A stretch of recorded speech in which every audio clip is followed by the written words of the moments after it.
is Joy News Prime. Now, the Supreme Court for interpretation of the constitutional clause that gives the president the power to exercise his prerogative of mercy, even as pressure mounts on him to pardon the convicted contemnants of Bunte FM.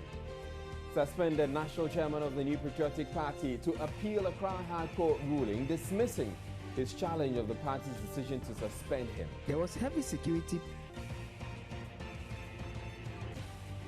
Accra Psychiatric Hospital still refusing to admit patients over government's failure to release its subventions. Managers say they are only surviving on donations, but the Ministry of Health says that funds have now been disbursed. Business, Ghana National Petroleum Corporation GNPC says the Tama Oil Refinery would be refining Ghana's crude oil whenever it is prepared to come up with the necessary financial guarantees to pay for its supplies. And then sending kola nuts to the Kingdom of Saudi Arabia could attract a sentence that's equal to death. We have all that and more coming up in this 2-hour bulletin. Please stay tuned. The bulletin is available across Europe on ABN television. My name is Israelite. Stay tuned.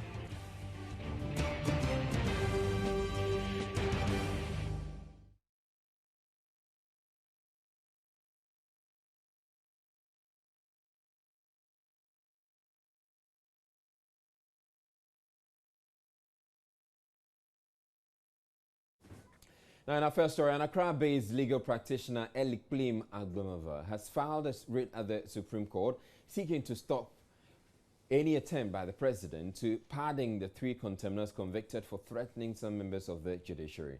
Thousands of sympathizers, mainly from the governing National Democratic Congress, including some ministers of state, are known to have signed a petition calling for the convicts, popularly referred to as Amunte 3, to be pardoned. My colleague Malik Dabu joins me in the studio with details of the suit. Good evening to you, Malik. Good evening, Israel. Right, so what relief or reliefs is this lawyer seeking? Well, he's seeking a number of 5 of them. He's seeking 5 reliefs. We know that the petitioners were asking the president to activate his powers under Article 72 of the Constitution to grant these 3 persons pardon. Now, this lawyer's argument is that if you read Article 72 and Article 296 of the Constitution, it is clear that the power granted the president under Article 72 is discretionary power, and to that extent, the discretion must not be exercised in a capricious manner. So he wants the Supreme Court to lay down bare that this is the law, that even though the president has power under Article 72 to grant these persons pardon, that exercise of power is discretionary. And under the Constitution, under Article 296, all discretionary powers must be exercised in a manner that is not capricious and that is not in violation of fairness and must not be in accordance with bias and all of that. He's also asking that on a true and proper interpretation of Article 72 and 296 of the Constitution, the exercise of the power of discretion of mercy, the prerogative of mercy ought to be governed by regulations that set out in an open and transparent manner the grounds and requirements for the submission and consideration of applications for pardon to ensure certainty, consistency, and fairness in the process that leads to the grant of pardon. What he's asking is that before the president can even grant a pardon, the grounds upon which this will be done has to be laid bare. There must be regulations. Those regulations must state in clear terms the conditions under which the president can grant a pardon. He's saying that this is necessary to ensure certainty and remove any doubts in people's minds. The third relief he's seeking is that in the supreme interest of the people of Ghana, in whose name and for whose welfare the president's prerogative of mercy is exercised, and on the true and proper interpretation of Article 72 and 296 of the Constitution, the President and the Council of State shall exercise the prerogative of mercy in a judicial manner that assures the people of Ghana of some certainty, consistency, and fairness in the process that leads to the grant of pardons. 4, a declaration that any decision by the President in consultation with the Council of State to grant or refuse a pardon is not one to be made on the basis of political question doctrine that can be made without reason being given for the exercise of such power. We know that these persons were acting on behalf of the governing National Democratic Congress. They were on a platform that is handled by the pro-government or pro-NDC media house, and these petitions were largely by pro-NDC persons, government appointees, and all of that. The claim that she's making and the request she's making of the Supreme Court is, if the president exercises his powers under Article 72, that exercise must not be done in a manner that gives credence to the allegation that this is being done for political benefit. Okay. So those are the things that this lawyer is asking for. All right, what do we know about this lawyer? Well, Has this lawyer ever brought up something similar to this? No, not at all. Not that we know of. We just know that he's a private citizen. He's brought this case in his person as a private citizen, and he's interested in promoting good governance and ensuring that constitutional provisions are respected and treated properly. Okay, so the link has been drawn between to the Muntie 3 case, simply because it just so happens that around the time, it's coming at the time that there's pressure mounting on the president. Does the writ say anywhere in there, mention the Muntie 3? Well, yes, that's what he says. He says the three persons. That's what he says, the three persons, and we know who the three persons are. So, and he's asking that the court should place an interlocutory injunction on the president. Interlocutory injunction means before this case is determined, he wants the president's hands to be stayed. That is, the president's hands should be tied. The president should be stopped from acting on this petition until this case is heard and dealt with by the Supreme Court. So he wants interlocutory injunction, that is, before any matter is dealt with, the president should be stopped from dealing with this matter. Otherwise, if the president is allowed to take a decision, the persons will be granted the pardon, they will walk out free. If the court later says that the president doesn't have the power to do that, he should not have done that, it would have been inconsequential. All right. Thank you very much, Malik Dabu. Malik Dabu is editor of My Joy Online, and he's also on the political desk here at Joy News. We're hoping that we can bring you some more analysis on this particular writ. But in other news, an Accra High Court, presided over by Justice Anthony Yeboah, has dismissed a suit filed by a suspended chairman of the New Patriotic Party, Paul Afoko, challenging his suspension from the party. Mr. Afoko dragged the NPP to court in December last year, claiming that his suspension was not in tandem with the party's constitution. Justice Anthony Yeboah, in his ruling, said the suspension of Mr. Afoko was lawful, just, and fair. Joy News' Joseph Akable was in court and filed this report. There was heavy security presence at the new court complex hours before the judge gave his ruling. Supporters of the suspended chairman were present at the court, wearing shirts bearing images of Paul Afoko. Justice Yeboah disagreed with Mr. Afoko's claim that the disciplinary committee failed to utilize the appropriate procedure to suspend. Justice Yeboah also said the claims of bias and conflict of interest leveled by Mr. Afoko against Alhaji Abubakar Rahman, Professor Michael Quay, and Ama Buzia, who served as members of the disciplinary committee, was not proved by the plaintiff. Mr. Afoko had argued that Alhaji Rahman had missed 2 proceedings of the disciplinary committee, thus not having full details of the matter, which would have aided him in contributing to the findings of the disciplinary committee. He also accused disciplinary committee members, Professor Michael Quay and Ama Buzia, of bias and conflict of interest because they are members of the Council of Elders that had earlier attempted to have the disciplinary committee suspend him. Speaking to the media after the ruling, lawyer for NPP Godfrey Dami described the ruling as a victory for the party. He can focus the campaign without any distraction from any protest. And I would also urge that all the members of the party, the few who were behind Mr. Afoko, now rally behind the flag bearer and focus on the main point. The main point, of course, is to capture power from the NDC. And that is what must be done. And all these unnecessary bickerings and infightings and whatever, and necessary distraction, if I may say, by the fine of frivolous actions as this. What is this? If you listen to the judge himself made reference to the point that political parties must be composed of faithful and loyal members. And I think that's very key. Faithfulness and loyalty are very key and material to the sustenance of any political tradition. And it therefore behoves of a member of the party to take the necessary steps to reconcile with the party. I do not think that any single member of the party is bigger and larger than the party as a whole. Indeed, it's a victory for the party. It's not a victory for any individual, whether the disciplinary committee members or National Council members, a victory for the party.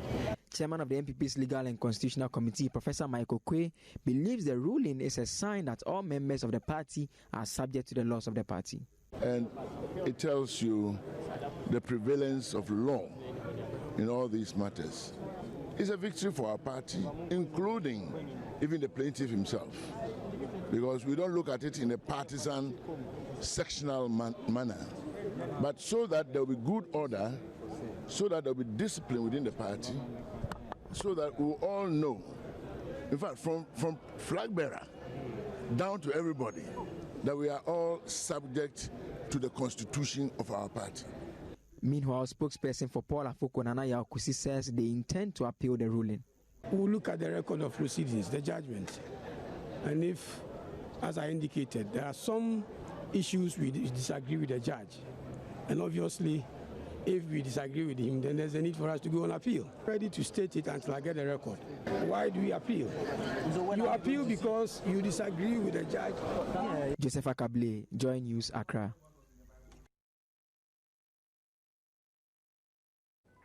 Lawyer Yao Opong, who is a law lecturer at the Central University, he has a copy of the judgment and joins me on phone for some analysis. Good evening to you. Now, and thank you for joining us on Joy News Prime. So, the crux of the ruling is that Mr. Afoko's case has been dismissed. But in arriving at this decision, did the court grant him any of the reliefs he was seeking at all?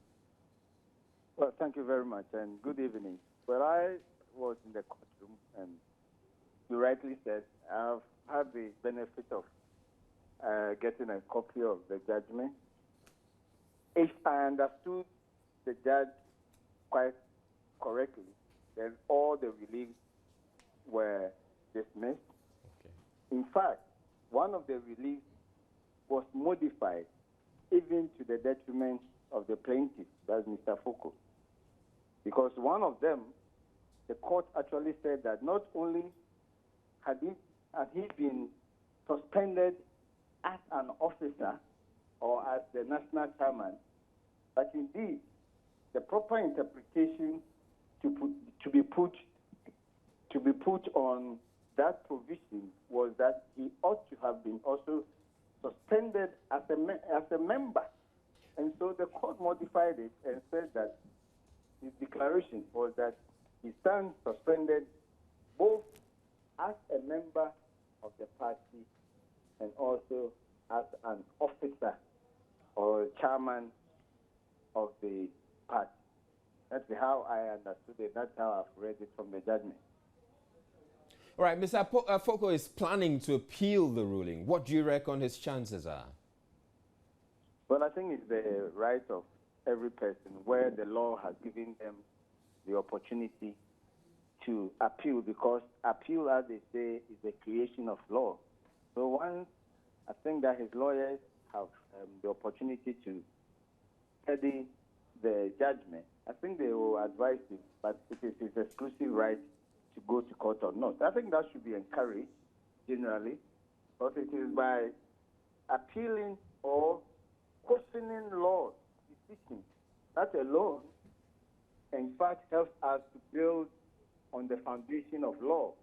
And so I think it's right, but the question is whether any useful purpose will be served in view of perhaps the matters that have been determined. I mean, I have listened to many judgments, and this is without prejudice to his right.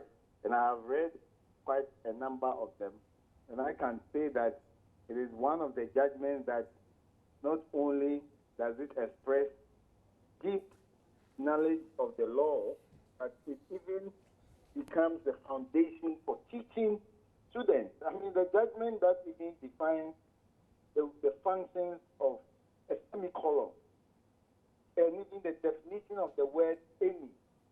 It cannot be a judgment that can easily be jettisoned. That is my own personal view. But I'm saying that the right of a person to appeal is a right that is reserved to him. It is not for nothing that at the Court of Appeal, for example, there are three eminent judges who obviously are there because of their experience and the knowledge of the law. And when that fails, you can still even go to the Supreme Court where you get either 3, 5, 7, or 9, as the case may be, justices to look at the matter generally. But otherwise, I think that the MPP themselves must be grateful for this judgment because they have received a free consultancy to the extent that their own constitution can never be the same again. I think it's better for them that this case came up and the court has really rendered them a very invaluable service. Okay. All right, thank you very much. That was lawyer Yao Opong. He's a lecturer at the Central University. So what are the implications of the ruling on the MPP's campaign barely 4 months to the general elections? Joining me via Skype for analysis is Dr. Edward Brenya. He's a history and political science lecturer at the Kwame Nkrumah University of Science and Technology. Thank you very much for joining us, Doc. Good evening.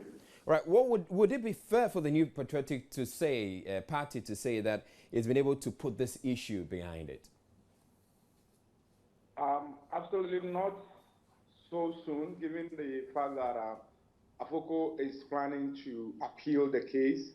But one important thing that it does do for the MPP is the fact that many within the party who were making the allegation that AFOCO was pushed out illegally, I think it goes to sort of vilify the leadership in the MPP and say that they do actually follow the due process in actually getting rid of the chairman. And just as a learned lawyer just pointed out, that the court even had to amend some of the cases and said that not only should he be suspended as an officer, but also as a member of the party, which in a way sort of it does give a lot of relief to the MPP, and I think it's good news for them into the 2016 election.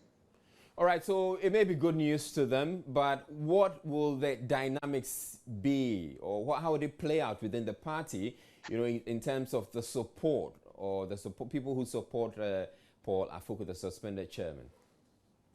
I think at this point, those that were dissatisfied with his suspension because they felt that it was done illegally will turn around and take a second look at the judgment and realize that it wasn't done illegally, and that may shift some sort of support to the leadership of the MPP. And if this is managed well, it should turn out to be very favorable for the MPP. However, if it's not managed well, it could cause some sort of anger. And you know the way that we have always seen negativity with judgment, our politics, people might want to say that some within the MPP actually try to massage the ruling. But as I said, it is good news for the MPP. Do you foresee a situation where the Mr. Paul Afoko, the suspended chairman, may, you know, switch camps? Switch camp as in voting for another party or joining another party? As in joining another party? I don't see that. I don't see that. If Afoko was interested in actually joining another party, he would have done it. He would not even have gone to court. I think the mere fact that this whole issue was actually taken to the law court and it was settled at the law court do go to give credence to the fact that the MPP is a party of law, that is to respect the rule of law. And this, I think, would go a long way to enhance their credibility. However, the management, even though the court has said that he was lawfully kicked out, I think the management should, Nanadu and others, should still find a way to embrace him. They should not let him feel bitter. So that once that is done, the supporters may join Nana and then the MPP going to 2016. However, if they make it feel that, well, we push you out, we've killed your case, we're not that relevant to the party, and now we buried you, that may cause a backlash. All right. Thank you very much for your time. Dr. Edward Brenya is a history and political science lecturer at the Kwame Nkrumah University of Science and Technology. You're watching Joy News Prime. We're taking a break, but we have more stories coming up thereafter. Please don't go away.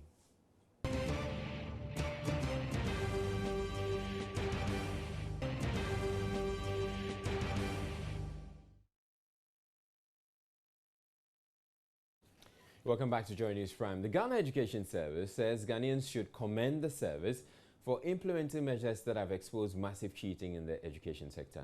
Responding to concerns raised over the abysmal performance at this year's WASSCE, Public Relations Officer of the Ghana Education Service, Reverend Jonathan Bette, says the 2016 result is rather an improvement over that of 2014 and 2015.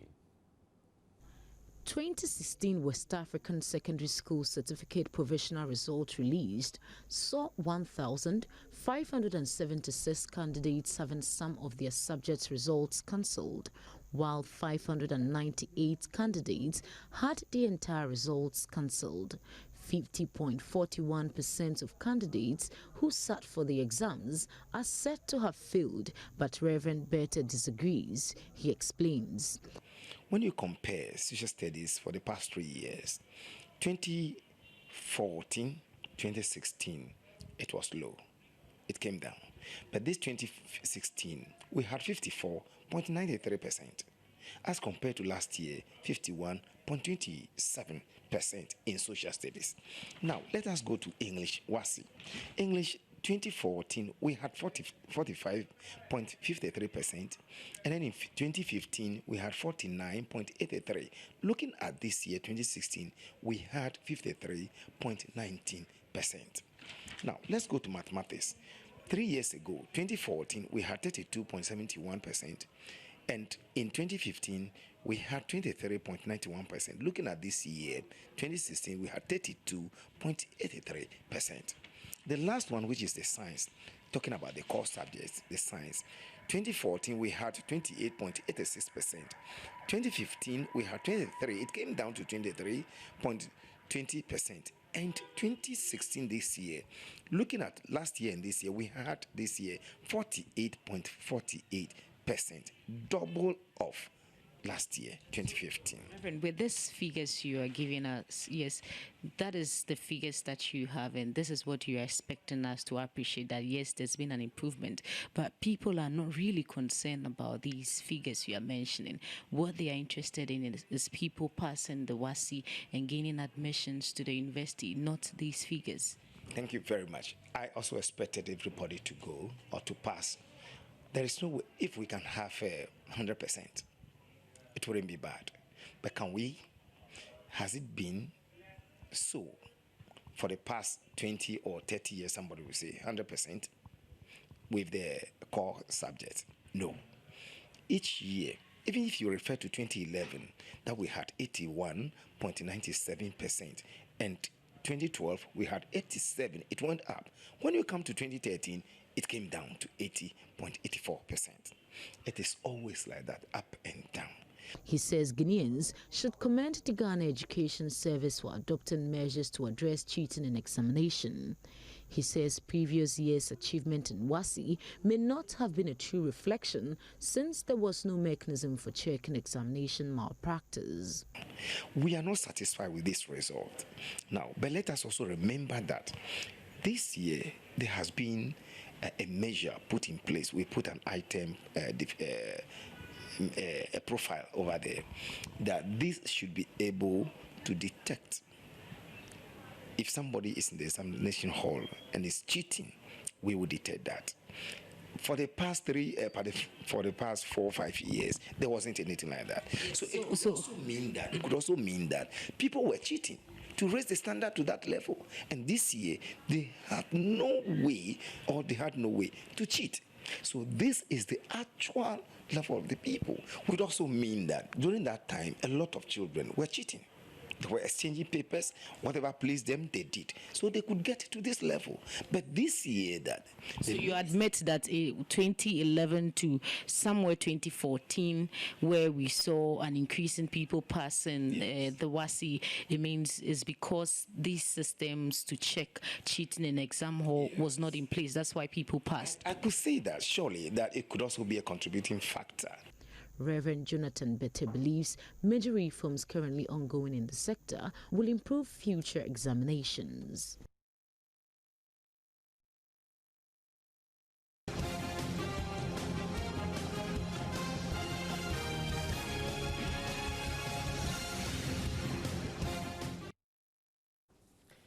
Now, the Progressive People's Party has announced the introduction of a women's development package under its policy framework for the 2016 elections. The project, which is part of the party's presidential policy structure, according to its flag bearer, will focus on researching and advising a PPP government on ways to improve the lot of women in the country. The Women and Resource Development Team, headed by Belinda Bulle, is part of a structured team unveiled by the party to tackle specific project areas of the party when voted into office. The team is mandated to provide recommendations on technical know-how, funding and infrastructural assistance to women in the country to improve their productivity in various enterprises. As part of the Women and Resource Enterprise Development Program, the party has identified some communities in the Volta region to support in palm oil and palm kernel oil production. This, according to the party, is one of the many projects to rebuild the capacity of rural women and their enterprises in the country. We are making a special program, putting a special program for women's enterprise development. There are more women in this country than men. But anytime we put a program together, the men go and grab everything and walk away. We don't want to do the same thing.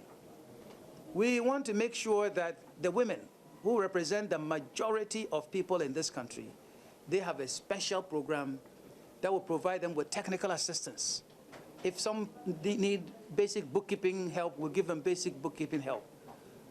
If some need counseling in terms of how to find a market, we help them with it. If some need some funding, after they've been prepared, you give them funding. But they must go together, not just you spread some monies here and there. Put them all together. So we have a team that is going to concentrate in that area. The PPP also says it has answers to the country's resource energy challenges, which it describes as arising from financial constraints rather than a technical one.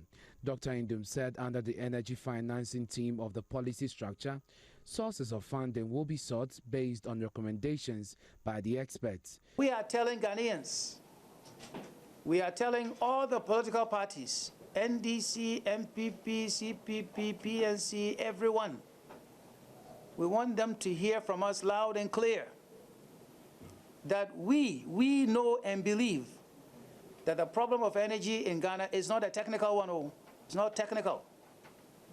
It has to do with cash, money. And the creation of the lack of money, it is a creation of government. And you take it backwards from ECG.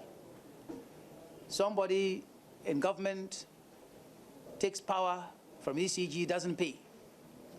So ECG can't pay the one who is transmitting or who is generating the power. Then the person also who is generating the power also has to buy his raw material from somebody else and can't pay. And those debts, they have piled up and they are sitting there and they are weighing our system down. The presidential policy structure includes the team on constitutional reforms and good governance, public sector reforms, preventable diseases, compulsory and universal education. The rest are agri and food security, economic infrastructure, sports development and technology. The Ghanaian National Democratic Congress has launched its campaign for the 2016 election. It was a well-organized event at which the NDC presented itself as the most credible party to win the election this December, touting its tall list of achievements in all sectors of the economy, narrated by its ministers and other bigwigs of the party. If you missed the party, the newly built Cape Coast Sports Stadium, Fifi Kumsing, brings you this recap of events. Pomp and pageantry, jubilation rich and fever pitch at the packed to capacity Cape Coast Stadium. Party faithful in the four colors of the NDC mailed up and down or stood in the stands as ministers, executives and other bigwigs of the governing party took turns to tout the achievements of the party. Local government minister Collins Dauda likened President Mahama to a professional footballer on top of his game, and on the party continued the talk about how it's been able to change lives and transformed Ghana. We are going to shout to drive the elephant into the Ivorian.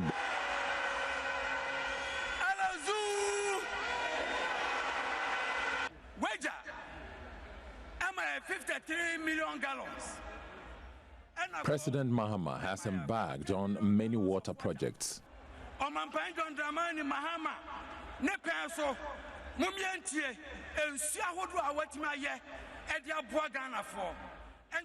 Wager, Gong, and other works are supplying huge amounts of water. He has dealt with our water problems. Gallons and Maku 40 a day. 40 million gallons of water a day. But it also had a word for the opposition NPP. Join us because we are the winning team. Another high point was the arrival of former President Jerry Rawlings. The NPP cannot be underestimated. You know it, I know it. They've been in existence for a long time and have been changing their names up till this day. The nature of who they are, what they are, where they've come from, is something they are happy with, and they will be there for a long time.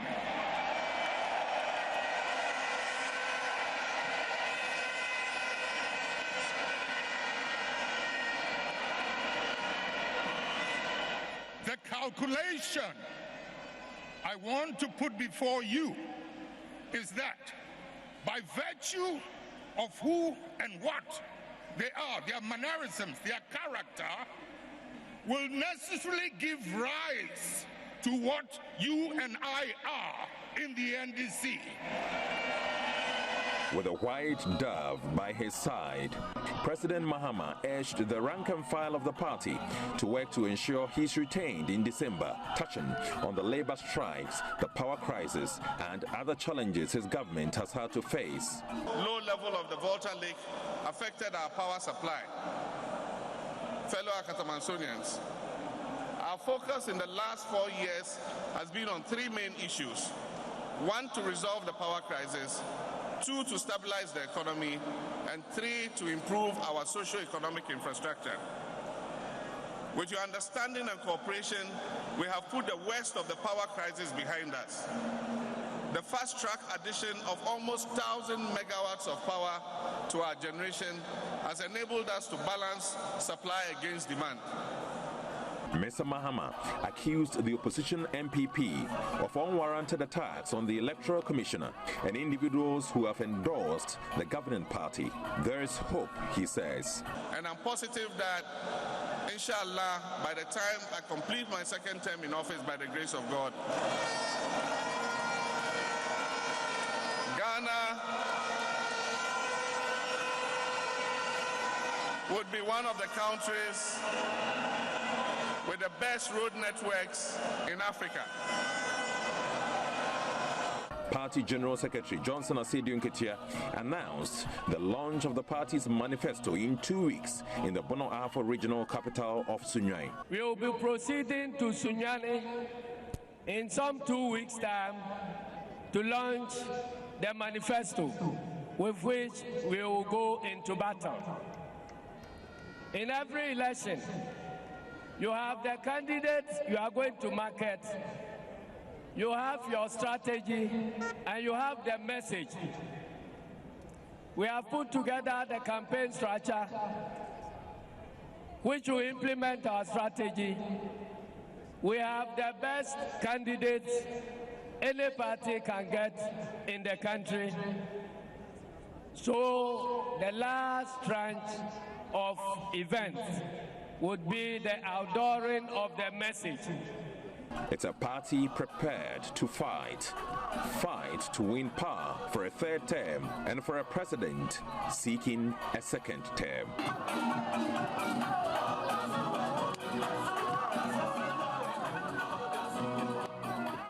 Now, the chairperson of the Electoral Commission has charged Ghanaians to reject politicians who tell lies and have the intention of plunging the nation into chaos. Addressing congregants of the Medina Presby Church on the EC's preparedness ahead of the elections, Charlotte Osei entreated Ghanaians to respect the ultimate decision that will come out of the December 7 polls. We have a duty, as Prof said before me, to shun politicians who tell lies, and who want to lead us into a situation of war. We have a duty to vote according to conscience and not according to personal interest. If you say you are a person of faith, there are certain values that God expects us to live by. We cannot have a country that is great if the values of our leaders are not the same as our values. But who elects the bad leaders into office? It is us. There's a saying that bad politicians are elected by good people who do not vote. So if you want good leaders, then you have a duty to go out and vote, and you have a duty to go out and vote good people into office. The state of our nation is the reflection of the choices we as a people have made. If you go and vote for one person, and majority of Ghanaians vote for somebody else, you also have a responsibility to accept and respect their choice. And just pray for whoever has been elected, because you alone do not have the mandate to decide who rules Ghana. It's a collective mandate. So, in sum, free, fair, and credible elections lie in our hands as citizens of Ghana. The future of Ghana lies in our hands. We are all a part of this process. At the EC, we will do our best. This year alone, we're introducing 27 reforms, which make the process even more transparent and more credible.